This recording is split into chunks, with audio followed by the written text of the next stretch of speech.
terutama di sistematika penulisan. Saya izin tidak menggunakan kamera karena di kantor, walaupun ini di kantor, tapi kayak jaringannya lagi jelek.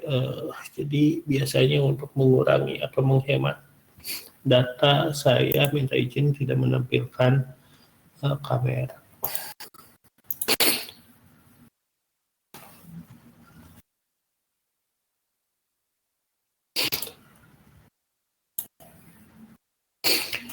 Baik, hari ini kita akan masuk ke sistematika penulis. Sebenarnya ini bisa menjadi rangkuman dua mata kuliah di perguruan dan nanti membuat kajian pustaka menggunakan Mendeley. Tapi seharusnya sudah bisa ya pakai Mendeley. Nanti perlihatkan sedikit praktek lah memakai Mendeley dalam membuat sebuah kajian pustaka, membuat citasi. Nah, kita fokus di sistematika penulisan, portal, paper, nanti ya bisa juga dijadikan skripsi, tapi kita nanti untuk kita fokus ke proposal. Nah, secara umum kita akan bahas tentang judul penelitian, baik itu paper ataupun skripsi. Nah, untuk judul penelitian ini sebaiknya singkat dan terus diusahakan 10-12 data, itu disesuaikan juga ya dengan institusinya, karena ya tergantung institusi, tuan kampus, universitas ataupun perusahaan ataupun apapun itu ya, tergantung yang mensponsori penelitian kita, di mana kita publish penelitian kita, itu tergantung mereka. Publisher itu kalau diibaratkan ya afiliasi kita. Kalau kita di Unicom, kita harus menggunakan gaya Unicom. Kalau kita meneliti di LIPI, kita harus mengikuti gaya LIPI. Kalau kita di BRIN, di Badan Nasional gitu ya, itu ya mengikuti gaya mereka. Membuat sebuah tulisan misalkan untuk dipublikasikan di media cetak, kalau di koran rakyat, gayanya pikiran rakyat. Di Kompas, gayanya di Kompas. Mungkin yang ngerti disclaimer-nya dulu, premisnya dulu, bahwa memang ini menyesuaikan dengan institusinya. Tetapi secara standar ini bisa saya berikan. Tidak ada singkatan. Kalau ada singkatan, itu adalah istilah-istilah yang sudah dimengerti oleh kelompok target. Kelompok target ini biasanya dibedakan, diklasterisasi dengan bidang penelitiannya. Contohnya bidang komputer ya, bidang komputer, bidang sosial, humaniora, dan lain sebagainya. Nah, kalau misalkan itu bisa dimengerti, contohnya kalau kita bahas IT, PHP. PHP itu kemungkinan besar itu adalah bahasa pemrograman PHP atau DevOps gitu. Atau apalagi ya, RDBMS atau DBMS, itu perlu di breakdown lagi. Tetapi kalau misalkan istilah-istilah yang mungkin membuat perbedaan pengertian seperti KM gitu ya, usaha itunya ditulis dulu atau di break dulu. Usaha mikro, kecil atau menengah, dan menengah turun UMKM. Jadi tidak ada singkatan itu di juga. Tidak menggunakan kata-kata redundant. Study on, research on. Research on itu yang study on itu masih bisa digunakan, tapi kalau research on itu belum tentu harus digunakan. Kenapa? Karena yang kita buat itu adalah penelitian gitu. Nah, untuk judul penelitian wajib, kalau sebelumnya saya bilang 3 ya, judul penelitian itu dia harus ada masalah, metode, dan objek. Nah, bisa juga diwakili oleh metode, kalau diurutkan metode, tujuan, dan objek. Nah, untuk lebih menarik agar diterima oleh dosen atau ya kalau teman-teman bikin proposal ya diterima oleh dosen atau penelitian yang diterima oleh reviewer, tiga ini harus ada, harus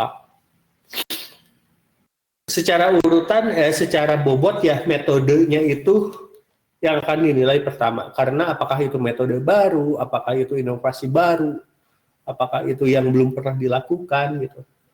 Itu adalah metode. Nah, yang kedua, kalau sebelumnya saya menyebutkan masalah penelitian, bisa juga dalam bentuk kalimatnya itu adalah tujuan penelitian. Apa bedanya masalah dan tujuan? Kalau masalah itu ya dipoinkan masalahnya apa, masalah utamanya. Kalau tujuan itu di paraphrasing lah. Jadi membuat solusi dari masalahnya. Jadi masalahnya apa, kita pakai kalimat solusi dari masalahnya. Dan yang terakhir adalah objek penelitian. Objek penelitian ini bisa berupa tempat yang bisa dilihat dikunjungi seperti ya PT gitu ya, PT X, PT Y, ataupun sebuah objek yang bisa kita observasi stasi ya. Contohnya lahan parkir mall, kalau itu masih tempat ya, tapi secara umum boleh. Atau misalkan yang tidak bisa dilihat tapi masih tempat juga, misalkan pada e-commerce gitu. Pada atau misalkan objek itu merupakan sesuatu yang bisa kita observasi atau kita bisa manipulasi pada pencarian. Nah, itu bisa menjadi objek pada pencarian atau pada sistem rekomendasi customer. Nah, sistem rekomendasi customernya itu sesuatu yang bisa diobservasi statusnya seperti apa. Dan ini itu bisa menjadi. Nah, tiga untuk meningkatkan kemungkinan tiga ini harus ada dan harus jelas. Kalau tidak ada salah satunya ya boleh-boleh saja, tapi ya tergantung dari kita membuat atau bungkus storytellingnya seperti apa.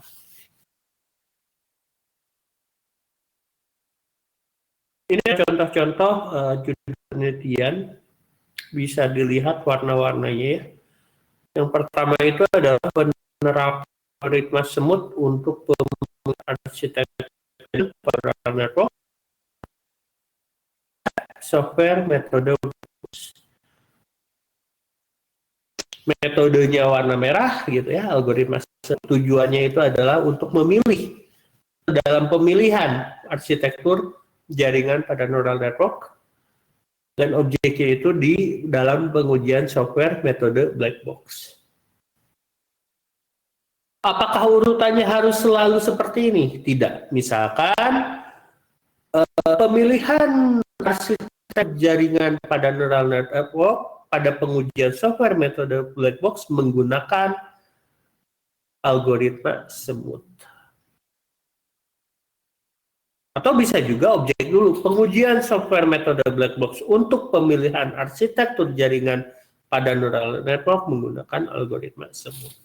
Untuk urutannya ya bebas ya. Ini kebetulan memang yang pertama metode, yang kedua tujuan, yang ketiga objek. Kalau misalkan yang poin kedua, kita lihat objeknya itu bisa kita lihat, bisa kita observasi secara langsung, secara fisik, yaitu mall dan supermarket. Walaupun dia secara umum ya. Kalau poin yang ketiga ini kita lihat unik berbeda ya. Kita lihat penggabungan forward selection dan backward elimination untuk pemilihan fitur pada prediksi mahasiswa DO dengan menggunakan algoritma C4.5. Nah, walaupun ini metode utama penggabungan forward selection dan backward elimination, algoritma C4.5 ini sebenarnya juga merupakan metode. Nah, dalam penggunaan judul bebas saja mau sebenarnya ya masalahnya mau 2, 3 gitu ya. Objeknya kayak mall dan supermarket. Mall dan supermarket itu sebenarnya 2 objek yang berbeda, tapi ada kemiripan, ada persamaan sedikit demi sedikit. Tetapi ya secara fungsional itu cukup berbeda. Nah, di sini kita ada 2 metode, malah 3 ya. menggabungkan forward selection dan backward elimination. Forward selection itu adalah metode, backward elimination itu juga metode. Algoritma C4,5 ini ada metode juga. Artinya kalau secara teknikal ini ada 3 metode. Boleh saja. Kenapa? Karena pada awal pertemuan saya sudah mengatakan bahwa metodologi penelitian itu tidak harus satu metode. Bahkan bisa ada metode dalam metode. Kita gali lagi dalam metode, dalam metode. Saya bagikan dengan memasak nasi goreng lah. Ya, kemarin saya iseng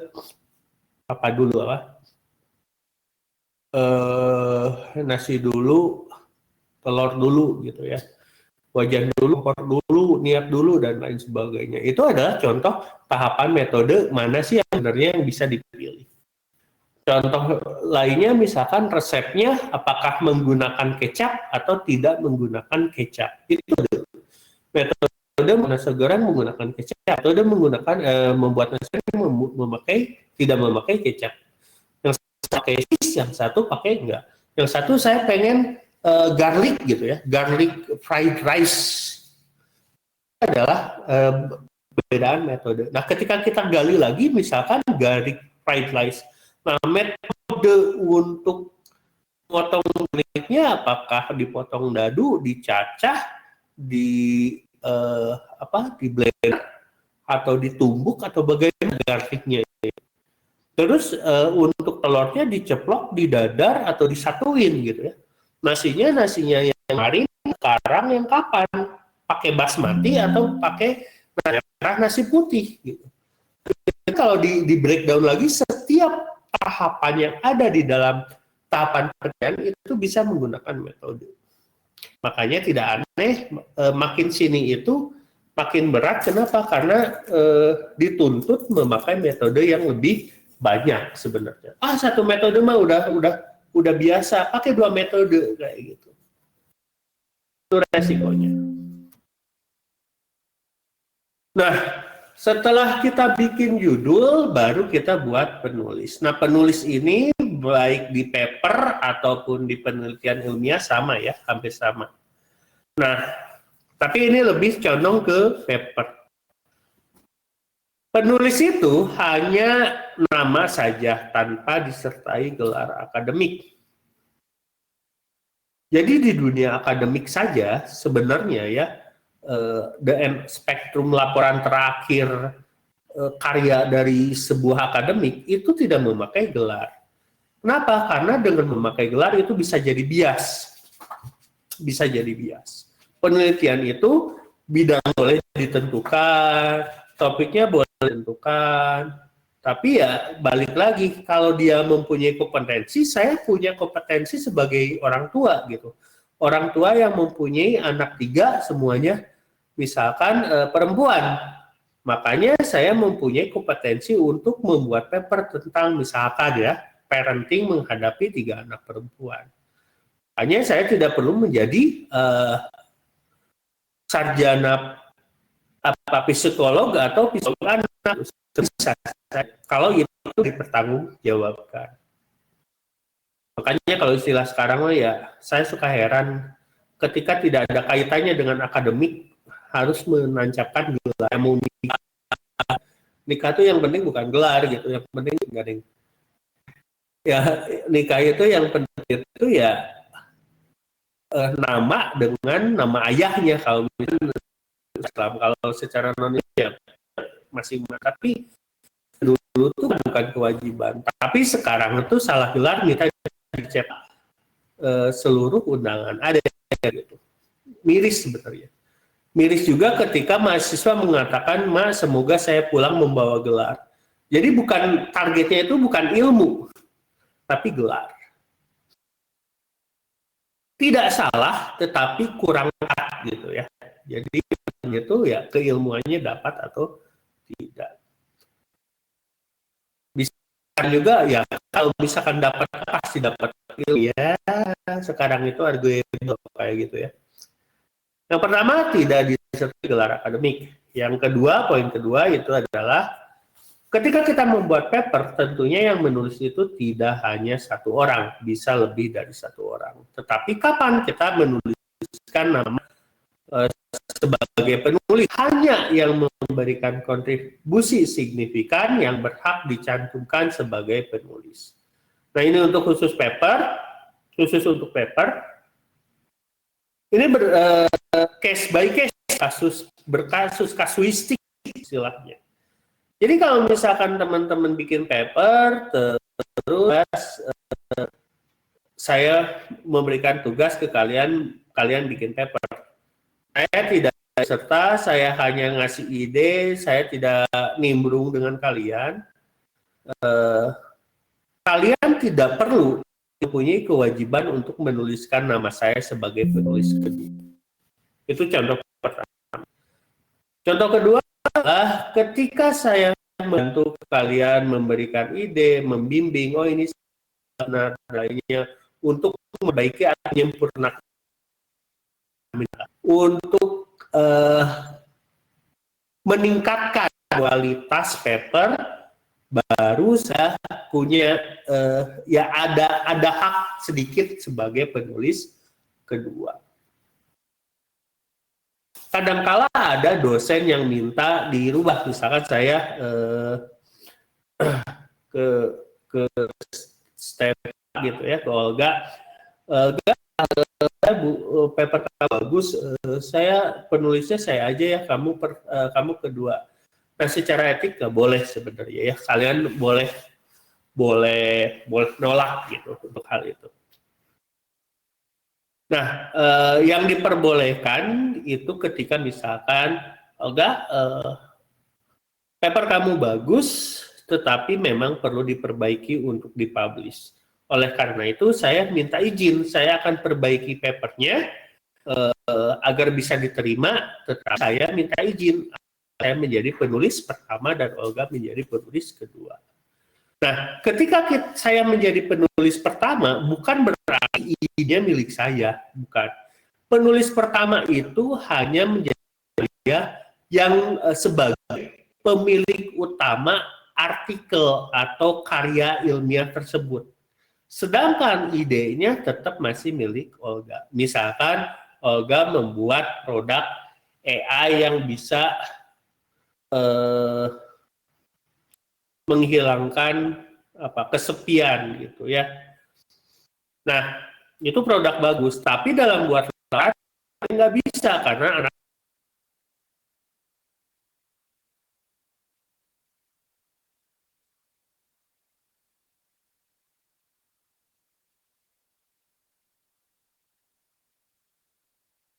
hak paten tetap Olga. Kalau diibaratkan kayak gini lah. Ada yang menulis biografi Soekarno tentang kehidupan Insinyur Soekarno dari lahir sampai meninggal. Karya ABC gitu. Nah, si ABC berhak menjadikan buku yang ditulisnya itu karya dia, karena dia yang nulis. Walaupun ide, cerita tentang orang lain. Nah, kalau diibaratkan seperti itu.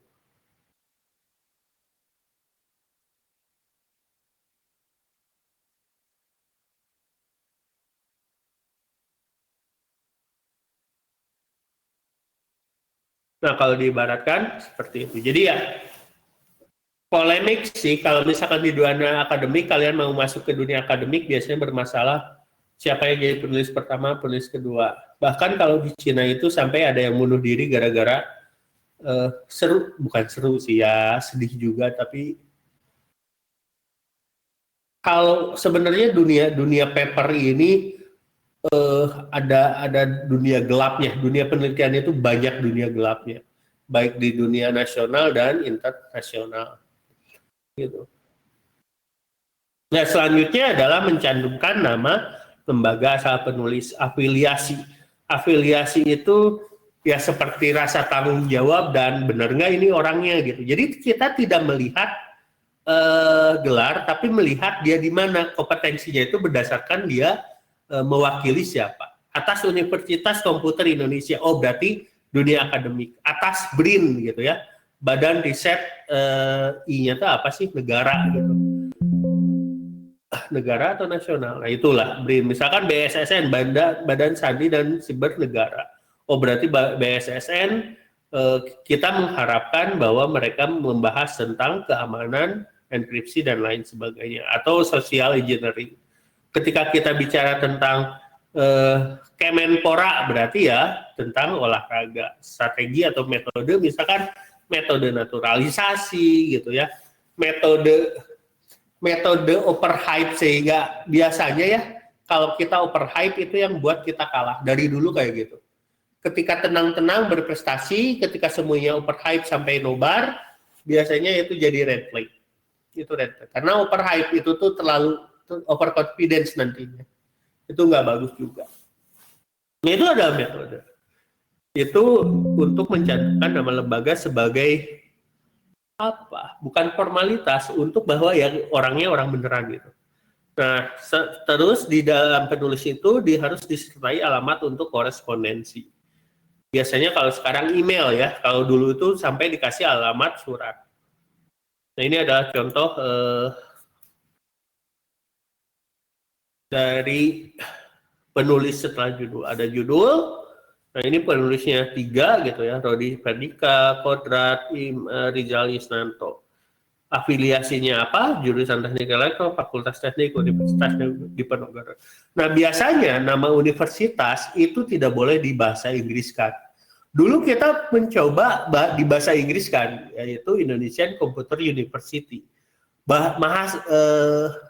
Masalahnya ketika di bahasa Inggris kan, itu dianggap 2 universitas yang berbeda. Jadi Universitas Komputer Indonesia tidak sama dengan Indonesian Computer University. Makanya secara internasional kita pun disebutnya Universitas Komputer Indonesia. Gitu. Terus selanjutnya kalau dulu ya ini pakai alamat, kalau sekarang biasanya ya email. Nah, sekarang tuh lebih banyak gayanya kayak gini.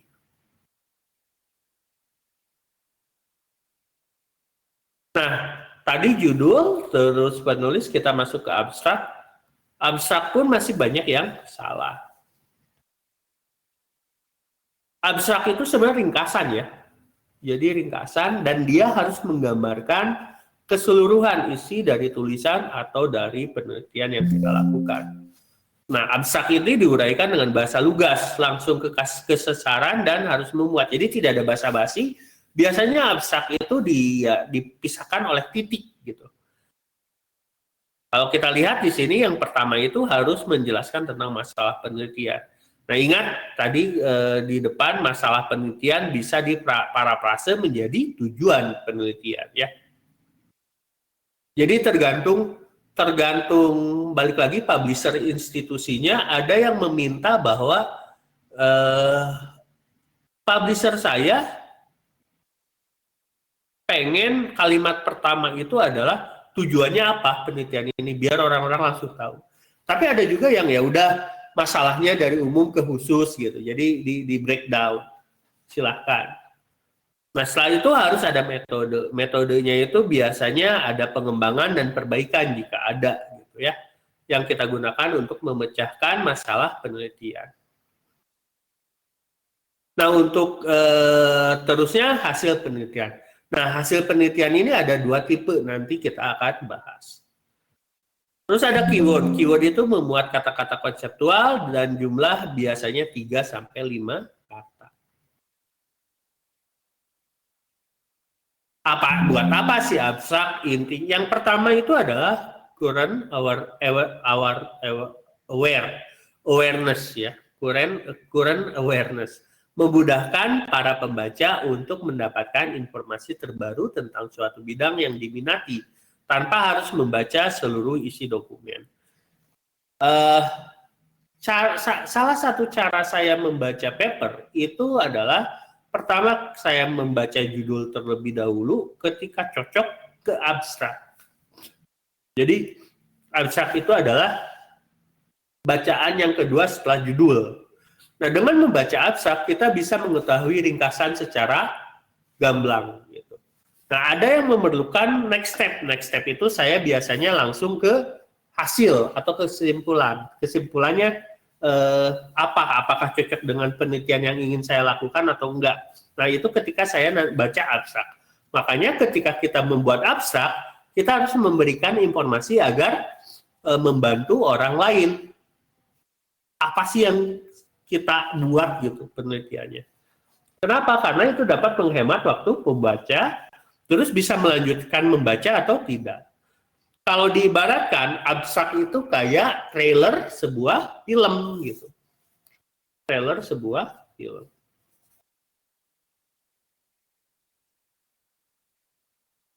Terus selanjutnya, tujuan abstrak itu adalah menghindari terjadinya duplikasi tulisan. Ya, kita bisa menilai, oh ini kayaknya pernah deh gitu. Dan benar-benar mirip. Kalau pernah tapi hanya mirip sekilas nggak apa-apa, tapi pernah dan benar-benar mirip, itu yang bahaya. Dan balik lagi, tujuan abstrak itu untuk, kalau kan di abstrak itu ada keyword ya, itu memudahkan dalam penyimpanan secara elektronis. Nah, tipe abstrak itu ada dua, ada deskriptif dan informatif. Nah, untuk deskriptif, dia lebih pendek biasanya. Ini mah baca sendiri ya, tidak perlu saya tekankan. Tapi biasanya kalau deskriptif itu dia lebih pendek dan tidak mencakup hasil kesimpulan atau rekomendasi. Kalau diibaratkan ini lebih ke teaser, bukan trailer lagi, tapi lebih ke teaser.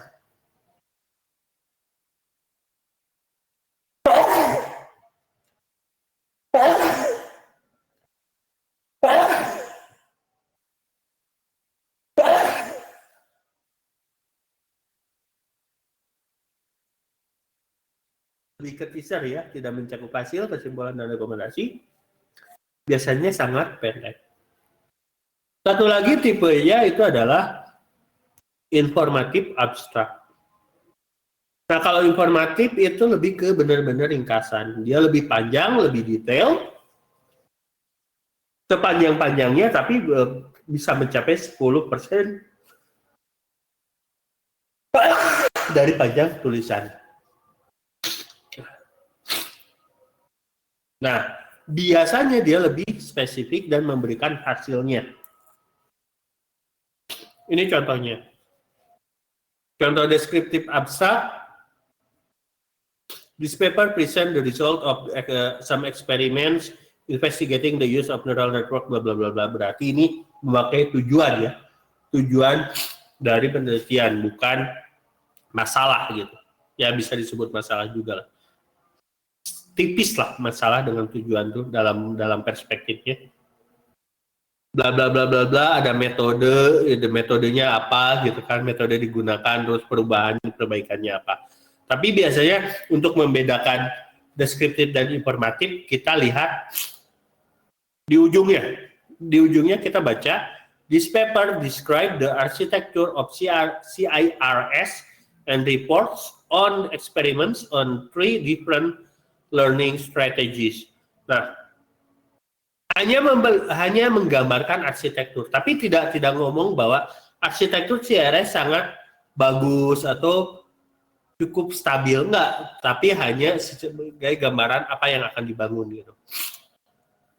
Terus 3 different learning strategi, tapi nggak disebutkan apa saja. Nah, makanya disebut teaser biar dibaca keseluruhan. Satu lagi adalah informatif abstrak. Kita lihat ya lebih panjang biasanya. Terus, nah ini umum ke khusus ya. Contohnya, artificial neural network have proven to be a successful general method for inductive learning, for example. However, they have not often been viewed in terms of constructive induction.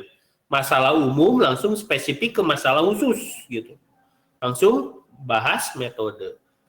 Nah, kita lihat di akhir kalimat, di akhir paragraf biasanya memberikan hasil kalau informatif. Our experiments show that the extracted rules are more accurate at classifying rules, are more accurate at classifying rules, are more accurate at classifying novel examples. Artinya sudah ada hasilnya di sini. hasilnya diberikan, akuratnya di mana gitu ya, dibandingkan apa. Nah, ini disebutkan. Jadi itu perbedaan informatif dan deskriptif. Jadi mau buat yang mana silahkan. Nah, kembali lagi ke institusinya, ke papernya. Kadangkala kita dituntut untuk membuat informatif abstrak. Ada juga yang menerima deskriptif abstrak.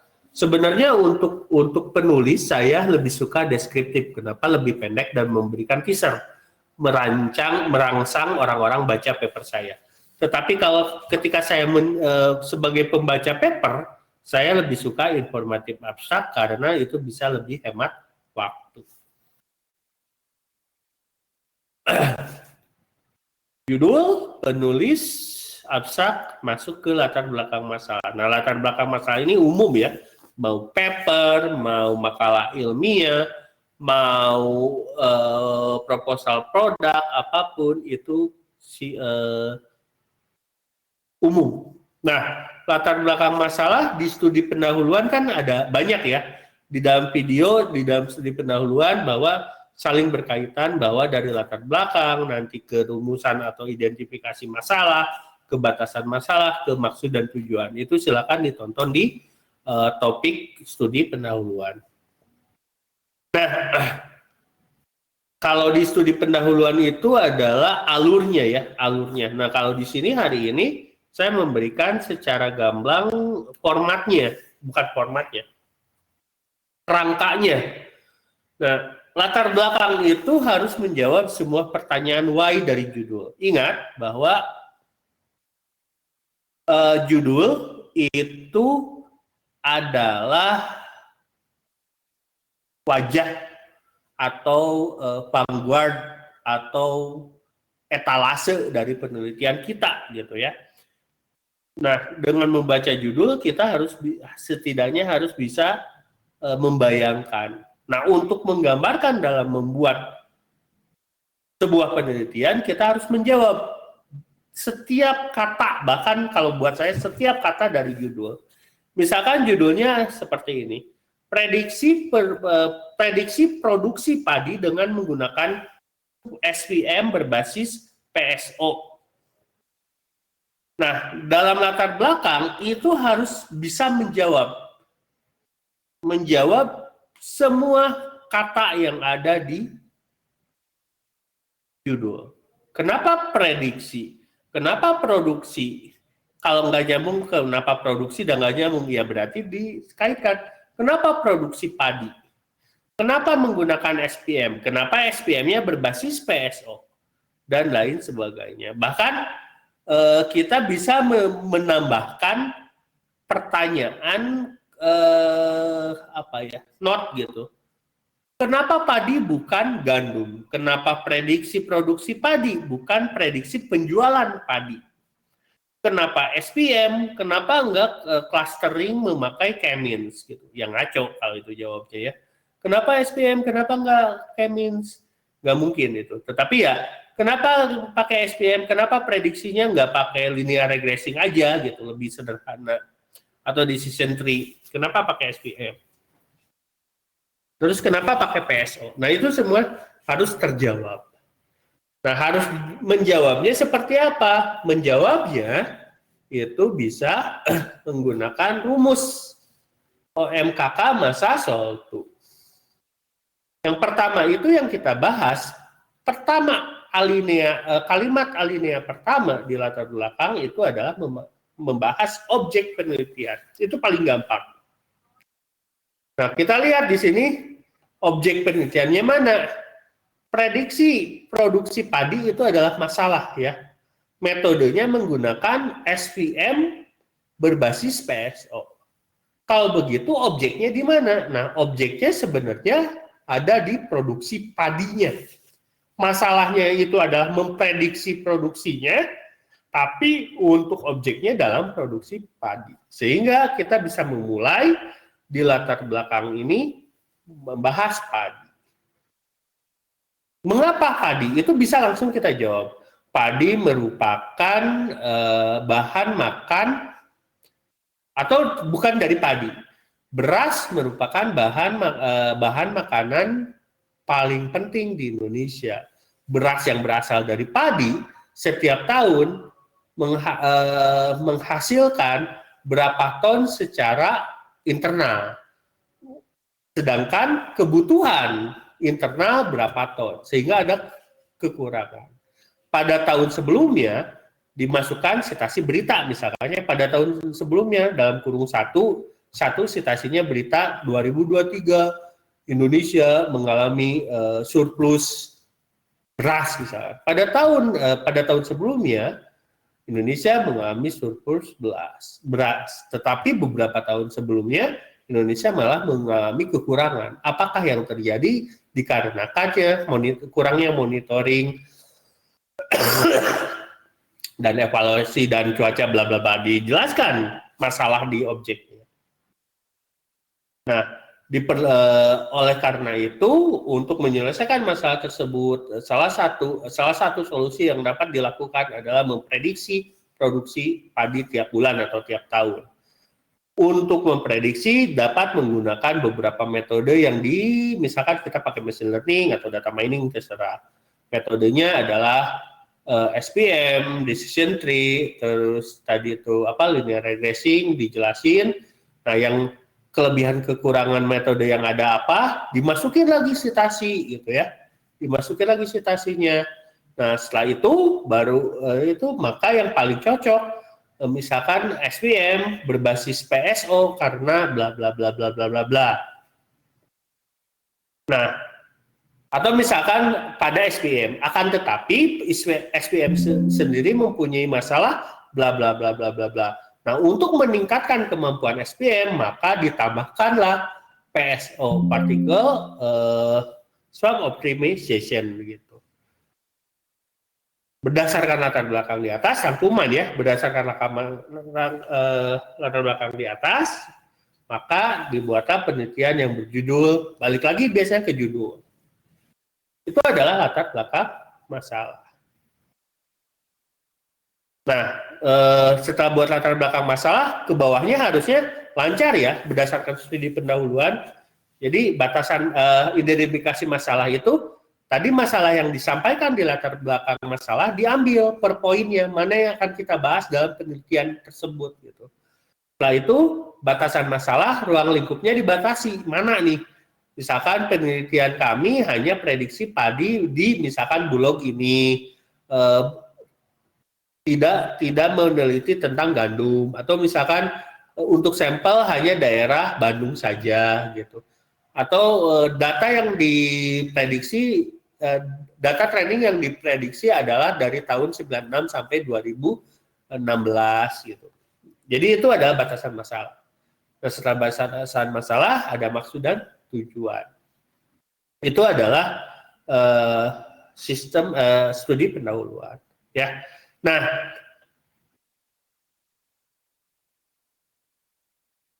UTS, saya mau konfirmasi apakah minggu depan UTS atau minggu depannya lagi, tapi teman-teman udah tahu lah, UTS saya mah biasanya dikumpulinya minggu kedua, jadi teman-teman mempunyai waktu sedikit-sedikitnya 2 minggu dalam membuat proposal. Nah, proposalnya bagaimana? Saya akan berikan proposal paling standar yang bisa kalian ikuti. Ya, ini dilihat ada di materi ini. Silakan di LMS bisa di-download. Jadi proposalnya itu ini ada cover ya. Nah, ini bukan anggota kelompok tapi perorangan. Ini masih kelompok karena ini 2 tahun yang lalu kalau nggak salah. Zaman COVID nggak pernah ketemu, jadi ya dibikin kelompok biar gampang gitu. Tapi sekarang perorangan, judul, identitas, perorangan, cover. Kalau proposal penelitian akademik berarti semi akademik ya, bukan semi, malah formatnya akademik. Terus masuk ke bab pendahuluan. Nah, bab pendahuluan itu ada, teman-teman bisa belajar tentang studi pendahuluan, ada latar belakang masalah, identifikasi masalah atau rumusan masalah, masuk ke batasan masalah, maksud dan tujuan, dan sistematika penulisan kalau diperlukan. Terus ada tadi kelas sebelumnya, Pak, kenapa di bab 1 tidak ada metodologi penelitian? Nanti saya jelaskan. Terus bab 2 itu kajian pustaka. Kajian pustaka itu ada tentang landasan teori dan related research. Jadi landasan teori itu teori-teori yang akan digunakan, related research itu penelitian yang sudah dibaca-baca lah kayak gitu. Terus bab 3 kalau proposal ala saya, bab 3 itu metodologi penelitian. Jadi metodologi penelitian itu membahas secara detail pengumpulan datanya ngapain.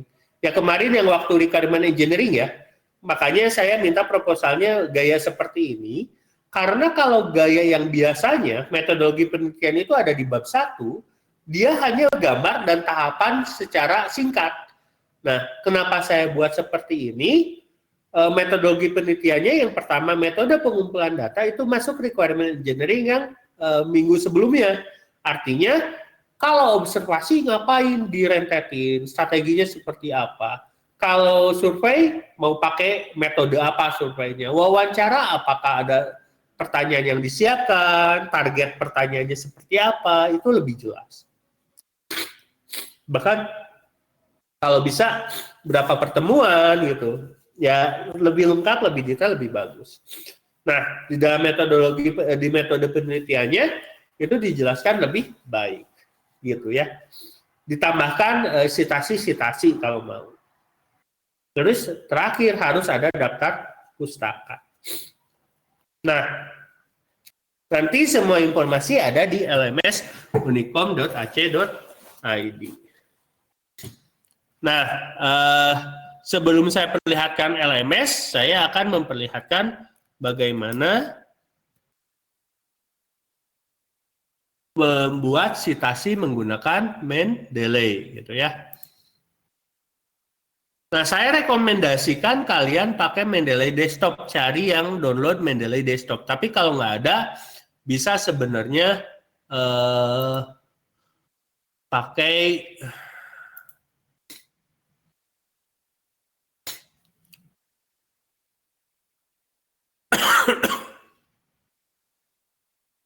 pakai ini Site with Mendeley.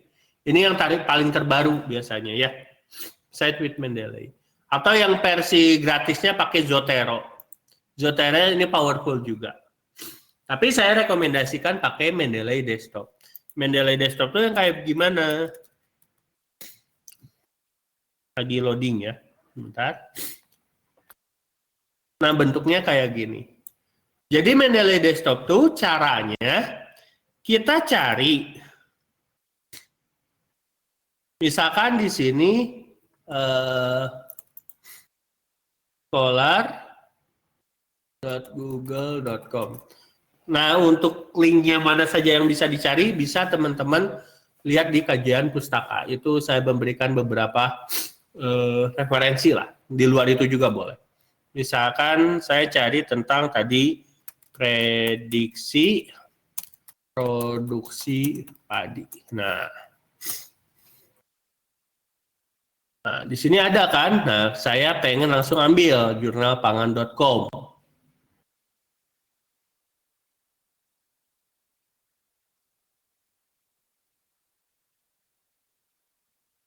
Ini udah masuk belum ya? Bentar.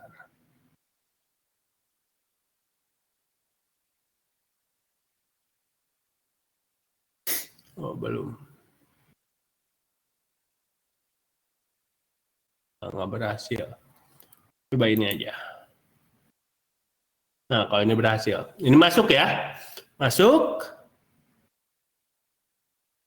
Kalau kita lihat di sini, di downloadnya, ada masuk nih, artikel teks. Nah, ini tinggal di drag ke Mendeley Desktop.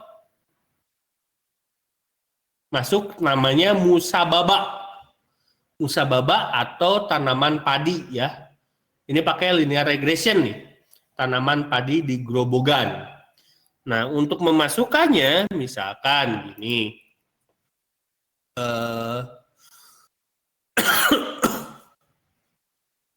Bagian dari latar belakang ya. Ini artinya bukan saya buat ini yang bagus gitu. Bagian dari latar belakang di tengah-tengah katanya itu misalkan selain SVM, linear regression juga dapat digunakan sebagai algoritma prediksi untuk produksi padi. Langsung tambahkan Mendeley-nya, misalkan reference, insert citation, cari muso baba, baba, apa tadi? Baba, padi. Nah inilah, musa baba. Misalnya ngambil musa baba atau padinya dulu gitu ya, atau linear regression.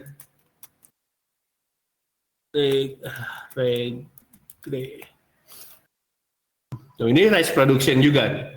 Misalkan ini dulu, enter, masukin. Ini masuk ya. Terus selain itu di Cina, di Tiongkok atau sekarang juga melakukan prediksi menggunakan linear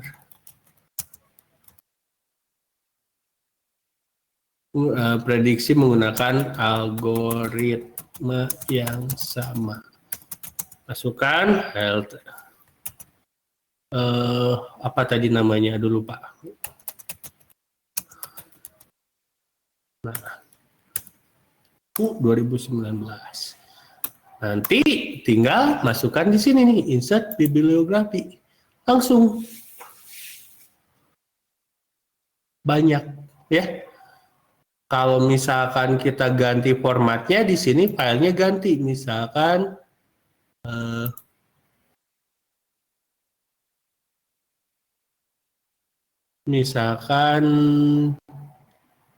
Chicago manual, use this guy.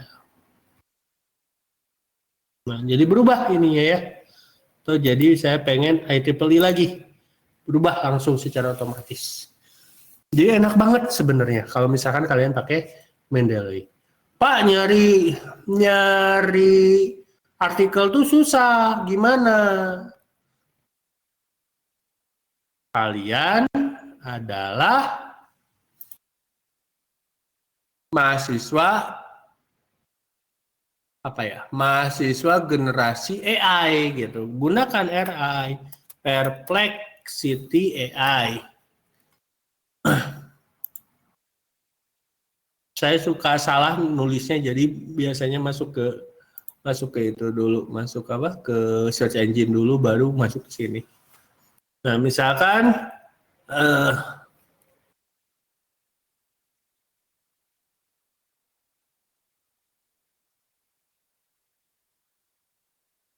berikan saya 10 artikel ilmiah yang membahas algoritma prediksi padi baik dalam bahasa Indonesia ataupun bahasa Inggris, terutama yang berasal dari jurnal internasional. Jajan.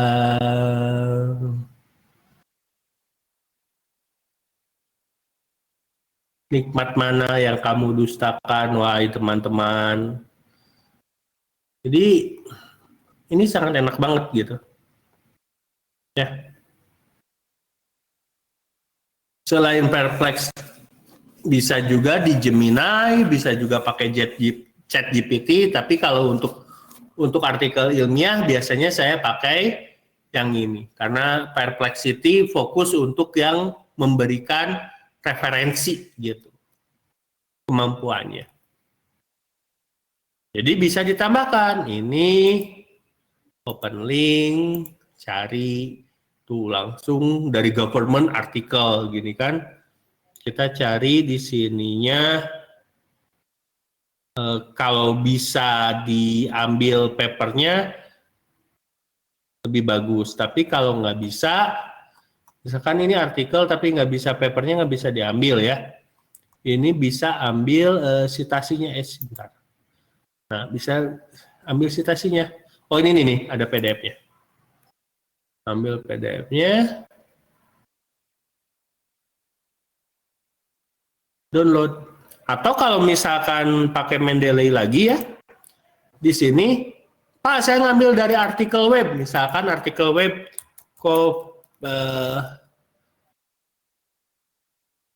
solusi COVID-19 di Bandung misalkan. Nah, misalkan pakai ini gitu ya. Nah, ini kan ada penulisnya, ada terbitnya, ada diperbaruinya.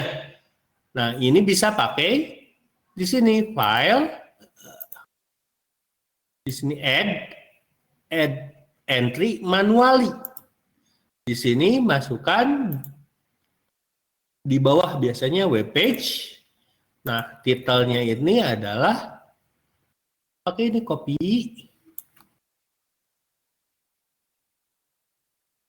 paste gitu ya. Terus ini copy,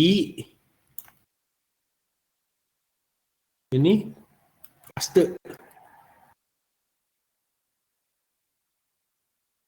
Terus publication ini Tirto ID aja. Tirto ID year 2021. Pages nggak ada, abstrak nggak ada, date access misalkan ya sekarang berarti 2024 05 14. Sorry. Dibenerin di sini. URL-nya tambahin yang benar.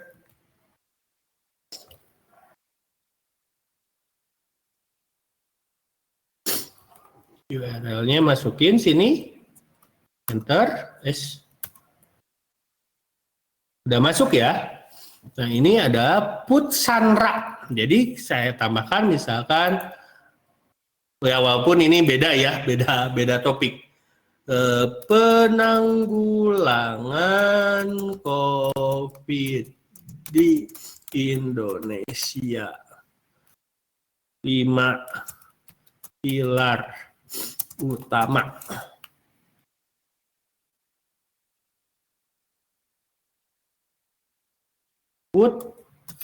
Nah, langsung keluar otomatis. Jadi gampang sebenarnya bikin citasi dan referensi. Ya.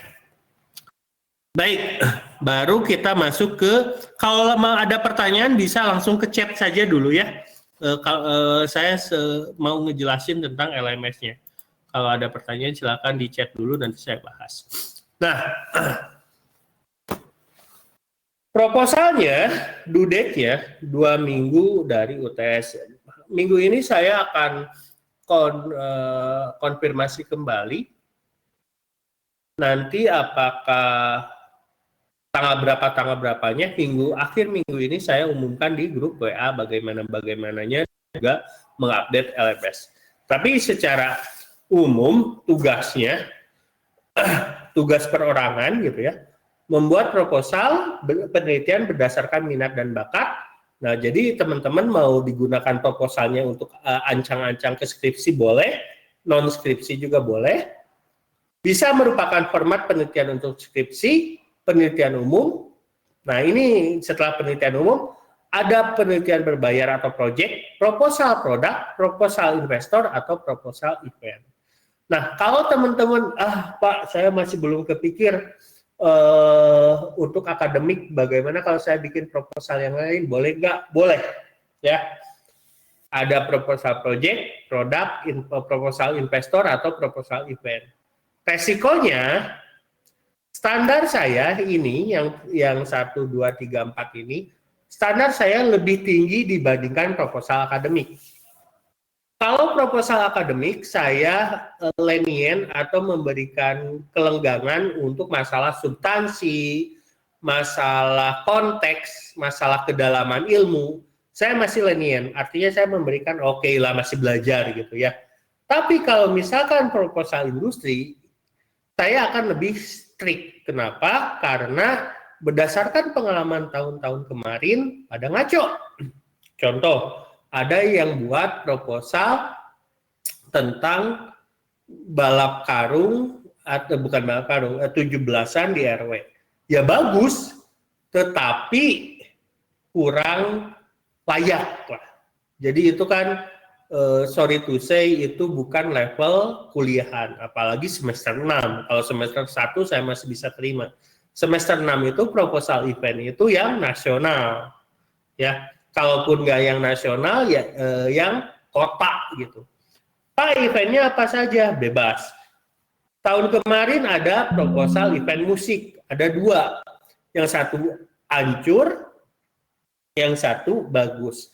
Yang hancur, saya lupa band-bandnya apa. Tapi bayangkan gini lah, main stage atau main artisnya itu misalkan Sheila on Seven, pengiringnya itu misalkan Voice of Baceprot dari Garut, dan juga pengiringnya Kuburan dari Bandung, misalkan kayak gitu ya. Tetapi dalam jadwalnya, kesalahan pertama adalah lamanya persiapan per band 15 menit dipukul rata. Dipukul rata. Itu band 15 menit susah sekarang tuh. Setting gitar, setting echo, setting macam-macam lah sekarang mah, makin banyak itunya ya efeknya. Terus selain itu SO7 15 menit sama dengan band pengiring, itu aneh. Itu aneh. Dan yang paling parah ketika lihat keuangan, proposal keuangan, pembayaran band utama dengan band pengiring sama. Nah itu adalah yang ngaco. Yang bagus, walau dan yang ngaconya juga band-band besar gitu ya, tetapi pakai kurensi Indonesia, itu ngaco. Tapi yang bagus, nah bedakan, nggak apa-apa teman-teman bikin proposal yang artinya sedikit asumsi, maksudnya saya pengen mengadakan Coachella Indonesia gitu ya, silakan, artisnya berapa dan yang lain, tapi masuk logika gitu. Yang bagus itu ada satu kalau nggak salah dia bikin musik single event festival lebih sederhana gitu, lebih sederhana, satu band besar, satu konser tunggal gitu. Kalau yang tadi itu festival musik tetapi ngaco, yang satu lagi konser tunggal biasa tapi dia sampai mengerahkan untuk venue berapa, untuk petanya bagaimana, terus sponsorship bagaimana, kelihatan berpengalaman. Nah itu adalah 2 perbedaan. Nah kalau proposal produk apa? Proposal produk itu ya, nah keempat ini jangan pakai cover Unicom. Ketika saya lihat proposal non akademik tapi pakai Unicom, itu artinya ngaco. Kenapa? Karena itu formal, sedangkan yang komersial itu biasanya masuk ke industri kreatif. Kalau industri kreatif lebih banyak ke apa ya, inovatif gitu proposalnya, beda sama yang lain. Kalau produk, misalkan produknya clothingannya jangan sampai katalog produknya cuma 2 atau 3 piece gitu desainnya. Clothingannya yang sudah mature, clothingan. Kalaupun tidak mature, masih startup gitu ya, setidaknya desainnya itu sudah layak untuk 1 season.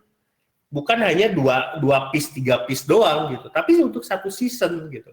Kalau misalkan dia produknya apalagi selain fashion, ya sneaker gitu ya berarti 1 season. Kalau kopi, nah kalau kopi itu sekarang itu zaman kopi itu dengan filosofinya. Kita lihat Janji Jiwa, Kopi Kenangan, kan ada filosofinya. Kenapa milih itu gitu? Kopi itu sekarang dikait-kaitkan dengan filosofi apa ya? pemikiran-pemikiran critical thinking gitu. Jadi ada sejarahnya, ada budayanya di dalam situ. Nah, itu yang diperlihatkan.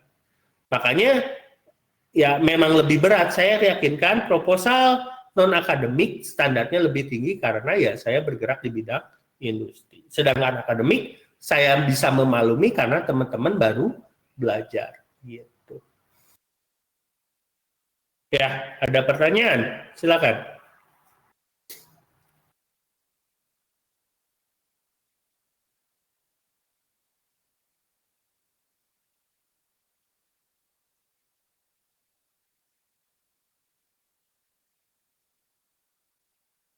Di luar tuh ada yang sorak-sorak, nggak tahu ngapain. Bentar.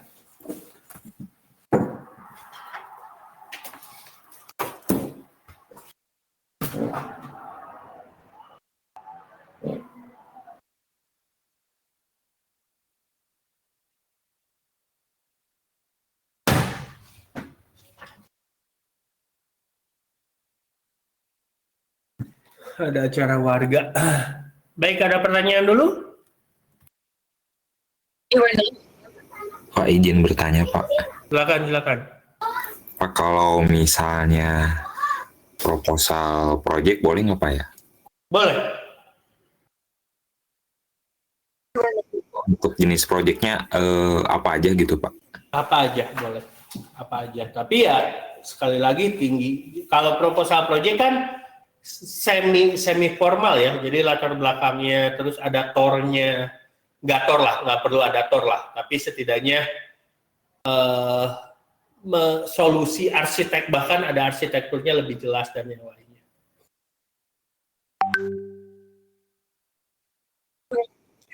Oke, Pak, terima kasih. Oh ya, ada tambahan juga. Sama-sama. Ada tambahan juga. Proposal akademik tidak harus mengikuti susunan yang punya saya. Itu hanya salah satu referensi saja. Contohnya, nah sebenarnya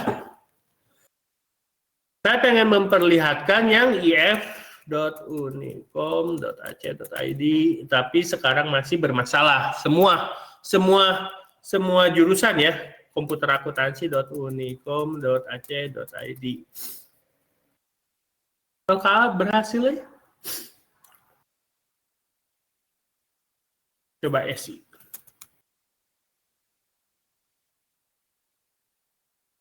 SI nggak ada.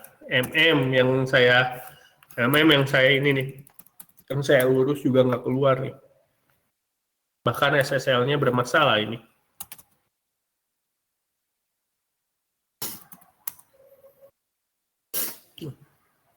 Nah, dia itu kan ada kelompok ilmuwan.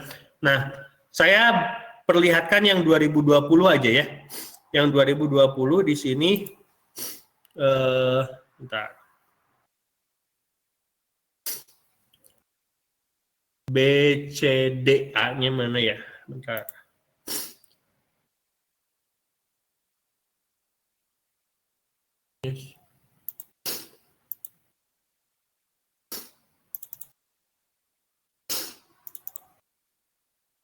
Enggak ya di sini.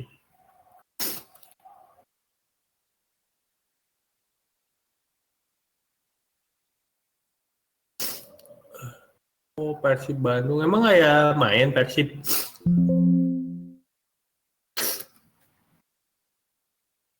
Nah, ini. Ini tahun 2020 ya. Jadi 2019-2020. Jadi ini tidak bisa dijadikan panduan. Tapi masih bisa dijadikan referensi ya.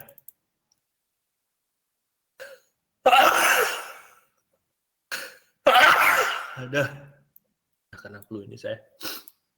Nah, ini contoh untuk sistem informasi. Kalau sekarang tuh nggak boleh sistem informasi doang, tapi sistem informasi manajemen. Jadi ini udah nggak boleh banget. Ini ada yang masih boleh atau enggak, tapi lebih banyak di sini manajemen strategis. Nah, di sini ada proposalnya kayak gini, ada baca-baca saja kira-kira yang tertarik ini masuk atau tidak gitu kan. Nah, kalau yang itu kalau nggak salah ya, Tuh, di sini bahkan diperbolehkan konsultasi tema skripsi nanti ya pada sosialisasi, setelah sosialisasi bisa memberikan itunya.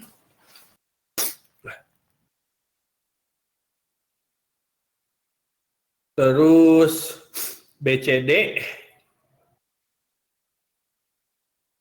Nah, kalau B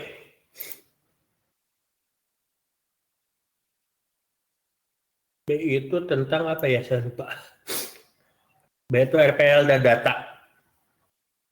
Dulu tuh Pak Adam, Budian, Pak Alif. Pak Adamnya lagi ke Jepang kalau nggak salah. Sekarang nggak tahu siapa dan Abah.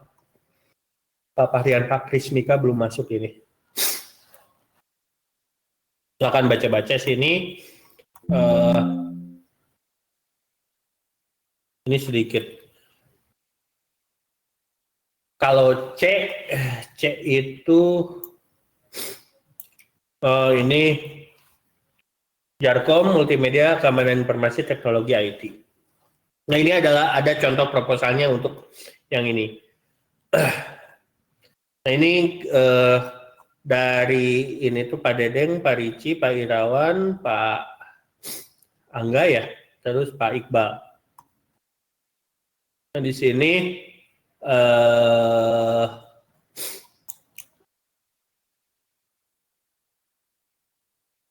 mereka menjelaskan lebih bagus sih, kayak metodologi penelitian, jadi menjelaskan computational thinking, decomposition, pattern recognition, abstraction, algorithm, korelasinya, ada masalah, ada data, ada solusi gitu ya.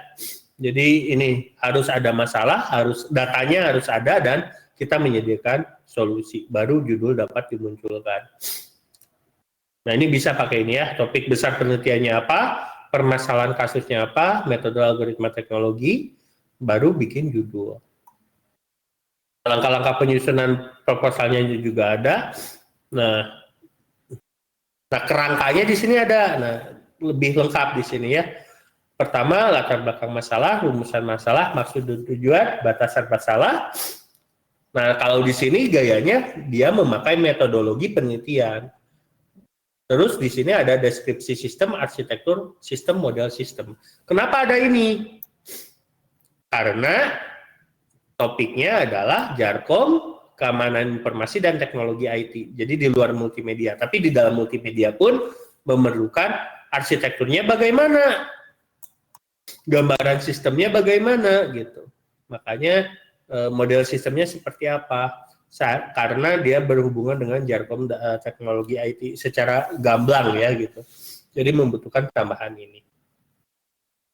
Studi literatur, sistematika, daftar pustaka. Jadi macam-macam. Pak, boleh nggak pakai yang lain dari universitas lain gayanya? Boleh. Saya persilahkan. Karena secara substansi dan konteks gitu ya, seharusnya tidak berubah.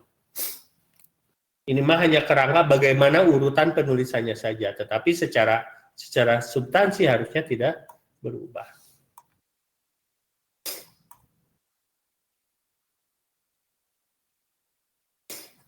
Ini paling banyak ini dulu tuh.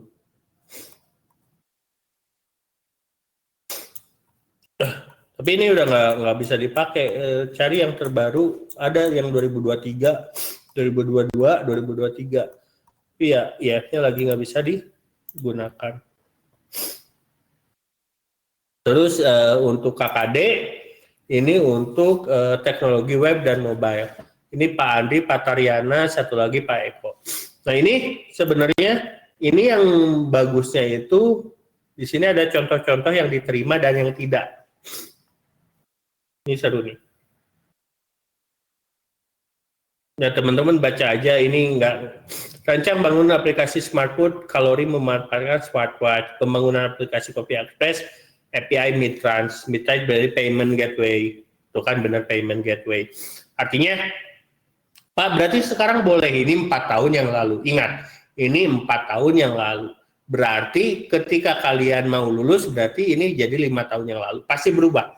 API Midtrans itu dulu keren banget ya, maksudnya untuk akademik itu sesuatu yang baru. Kalau sekarang, ya ini adalah salah satu ya yang paling gampang malah ini. Tapi biayanya kalau nggak salah makin mahal Midtrans itu. Nah dulu API Spotify dan Twitter masih bisa dipakai. Kenapa? Karena baru. Kalau sekarang kan, dan ini gratis gitu dulu. Dan sekarang tuh harus bayar. Twitter tuh sekarang masih punya apa ya? Punya kesempatan menggunakan ini. Kenapa? Karena bukan Twitter. API-nya menjadi API X gitu, sesuatu judul yang baru gitu. Tetapi ya X itu ya harus bayar API-nya. Itu yang agak sulit. Ya. REST API. Nah, ini sebenarnya kalau kita membuat API baru, ini kalau apa namanya, kasusnya bagus ya, ini kepake banget. Sebenarnya proyek kemarin yang saya itu sangat layak dijadikan skripsi dan gampang sebenarnya isinya. Cuman ya untuk proses bisnisnya itu sangat layak untuk dijadikan skripsi. Padahal dia cuma nyiapin API dari database doang, bikin REST API gitu. Tapi ya gila. Ini pakai SMS sekarang pasti ditolak. Siapa yang masih pakai SMS gitu? Kadang-kadang kayak gitu. Nah, kita lihat fokus di 7 dan 8. Kalau di 7 ini rekomendasi perjalanan berdasarkan keadaan cuaca real time. Ini kita lihat nggak ada metode ya. Sistem rekomendasi perjalanan ini bisa menjadi masalah juga tujuan gitu. Masalahnya bisa berdasarkan keadaan cuaca ya. Masalahnya keadaan cuaca, ini berarti objeknya sistem rekomendasi perjalanan. Metodenya pakai apa? Tidak disebutkan. Nah, hal ini bisa berhasil. Sekali lagi tadi kan saya bilang, ketika 3 hal itu ada, itu akan menarik perhatian. Kalau salah satunya tidak ada, masih bisa bertahan kok. Tetapi ya dalamnya harus menarik gitu. Nah, ini bahkan aneh banget, pembangunan web real time analytic. Apa itu? Tapi kadang-kala yang kayak gini itu menggelitik. Maksudnya apa? Kita baca apa yang dibuat gitu. Di dalam proposalnya apa yang dibangun. Jadi ini bisa masuk. Nah, ini yang ditolak contohnya. Pembangunan aplikasi layanan pengaduan masyarakat berbasis mobile. Ingat, ketika judul kalian ditolak, kalau ini dari saya ya, dari Geral gitu. Ketika judul penelitian kalian ditolak, belum tentu penelitian kalian itu jelek, tapi mungkin secara akademis sudah tidak layak gitu. Contohnya gini, pembangunan aplikasi layanan pengaduan masyarakat berbasis mobile. Trouble ticketing itu dari 2009 itu, dari 2000-an itu udah ada. Berbasisnya web ya. Di 2000-an yang berbasis web. Mobile itu ngapain mobile? Kalau berbasis mobile, kita pakai browser gitu ya. Ke webnya bisa kok gitu. Jadi apa bagusnya gitu. Nah, terus yang kedua adalah layanan pengaduan masyarakat, trouble ticketing udah banyak banget. Nah, apakah menghilangkan nilai komersial? Tentu tidak, karena sekarang pun muncul aplikasi-aplikasi baru untuk mendukung pengaduan masyarakat. Kayak lapor.go.id, Sapa Warga, Ombudsman. Secara komersial bisa. Apakah secara akademik masih bisa ditingkatkan? Bisa sebenarnya. Makanya membuat judul itu sangat, ya kalau diibaratkan clickbait ya gitu. Ini kurang clickbait. Tapi kalau misalkan pembangunan aplikasi layanan pengaduan masyarakat berbasis mobile dengan tracking GPS dan monitoring pengerjaan secara real time gitu.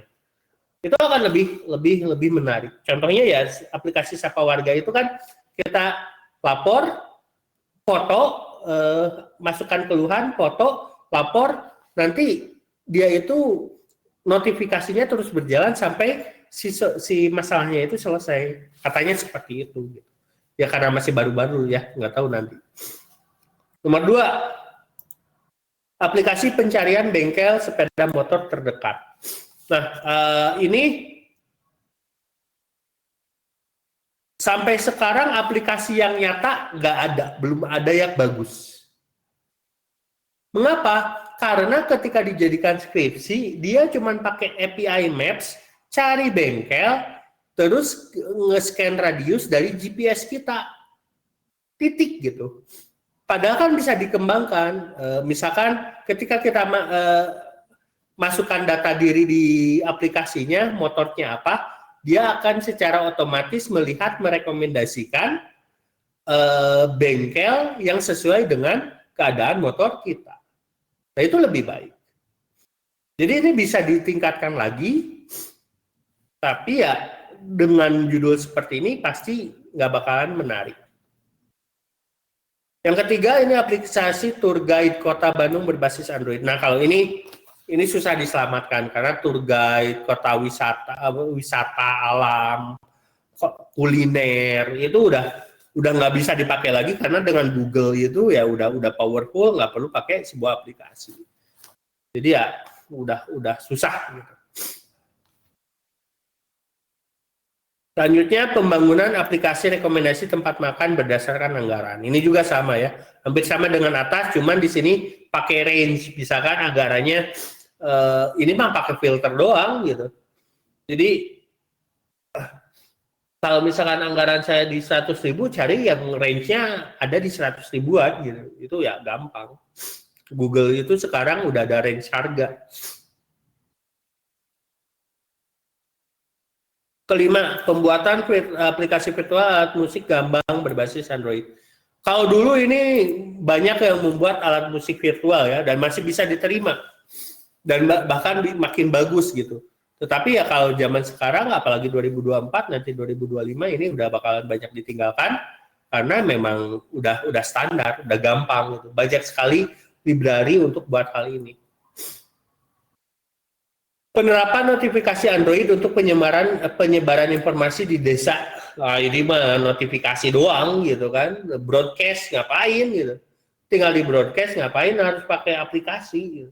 Kan aneh. Pembangunan GPS dan mobile Android sebagai media alat ukur pertanahan. Alat ukur apa? GPS itu hanya menentukan global positioning system koordinat. Tidak bisa melihat mengukur pertanahan, jadi harus digali lagi. Ini masih bisa diselamatkan, digali lagi, pakai API yang lebih baik lah pertanahannya, apakah dia elevasinya, terus tip dari Google Image bisa di image recognition dia tipe tanahnya seperti apa, nah itu baru bisa, itu bisa. Pembangunan CRM berbasis mobile dan web, nah ini salah kelompok keilmuan. Kenapa? CRM itu di kelompok keilmuan A. Gitu. Ada pertanyaan?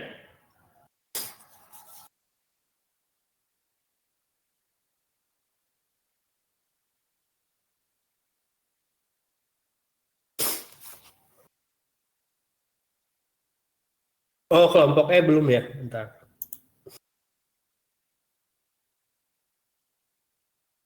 Nah, ini kelompok E. Computer Science atau ilmu komputer. Nah, kalau Computer Science itu agak paling sulit buat saya. Nggak banyak peminatnya karena ini lebih ke teoritis, lebih banyaknya ke teoritis. Terus kalau angkatan sekarang harusnya lebih banyak ke sini. Data mining, artificial intelligence, peningkatan algoritma. Tetapi ini ya masih cukup sulit karena ini tuh tidak mengedepankan bikin aplikasi ya, tidak mengedepankan bikin GUI. Jadi kalian pakai Jupyter Notebook, pakai konsol Python, sebenarnya itu lebih dari cukup untuk membuktikan skripsi ini. Tetapi emang lebih sulit pembuktian dan yang lainnya. Ini silakan baca-baca ini. Kalau teman-teman udah nyampe sini ya lebih bagus. Ini sebenarnya kalau teman-teman bisa mempelajari ini yang masih bakal banyak diterima. Gampang diterima lah. Ini tuh. Kelompok keilmuan E itu judul-judulnya paling gampang diterima karena memang high-end teknologi untuk saat ini. Gitu. Ada pertanyaan? Baik, kalau tidak ada pertanyaan, untuk perkuliahan metodologi penelitian, saya akhiri saja. Kita istirahat, jam 8 kita mulai lagi ya. Saya istirahat dulu. Assalamualaikum warahmatullahi wabarakatuh. Kita menggunakan ini aja. Kita menggunakan room yang sama. Mau keluar dulu silakan. mau diam di sini juga silahkan, tapi jam 8 masuk lagi ke virtual classroom yang di sini aja, nggak perlu pindah. Presensi ini saya perlihatkan dulu. Presensi itu enaknya, bentar.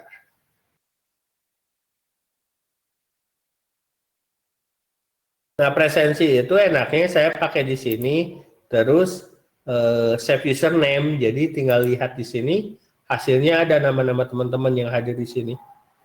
Gitu. Ya, jadi presensi sudah aman. Jadi tetap di sini kita ketemu lagi jam 8. Terima kasih.